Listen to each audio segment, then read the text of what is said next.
Hey, welcome again to my YouTube channel where I do one thing: I teach the Bible. Hope you'll subscribe to it and make comments. That helps the algorithm the most to get it out to people. So I hope you'll do that. Help me get it out to as many people as I can so I can teach them the Bible. You know what's easy to do? It's easy to forget that we live in the end times. The end times, or the last days, started on the day of Pentecost in AD 33, and that's recorded for us in Acts chapter 2. We live in the end times, and the end times have been in operation since that day. So we live right in the middle of them. Much of what was said to the church in the New Testament was about how to live in the end times, and it applies specifically to us today.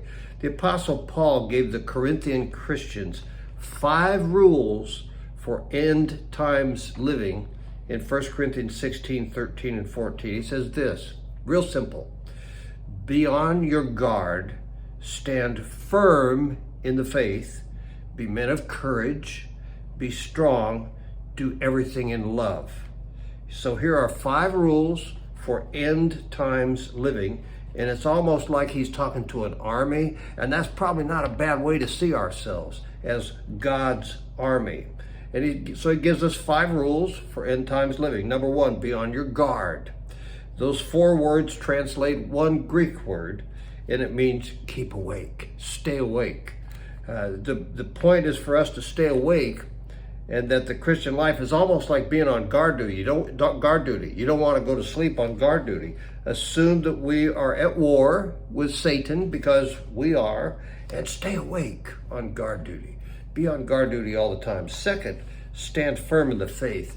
That means to take an immovable stand, an immovable life stand on Christ and his life by way of the virgin birth and miracles, wonders, and signs that he did in his ministry, his death to pay for sin, and his bodily resurrection from the dead. A firm stand in faith is the only way to get off this planet alive, and you take a firm stand and you do not budge on that. Third, be men of courage, or literally be like men.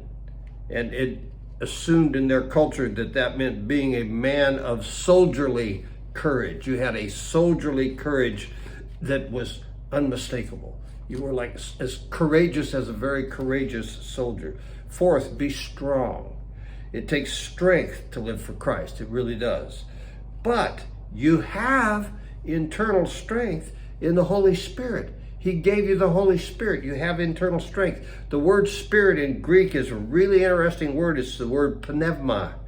And we get our word, the English word pneumatic, from that word. And you know what that means?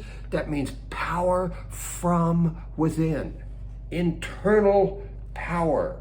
The Lord never asks us to do something that he does not provide a way to do. He's asking us to live in power, and he's providing the power to live that way in the person of the Holy Spirit. And then fifth, do everything in love. And he gives us love to operate on. How did he do that? He died for us on the cross, and he gives us the same spirit that has that same kind of love to operate with. It means to sacrifice, to make others better. He provides that for us. So 5 rules for end times living, and you can kind of summarize them with these 5 words. You might want to write these down. 5 words: guard, faith, courage, strong, love. Guard, faith, courage, strong, love. Live it. Live it. Bless you. I will talk to you again soon.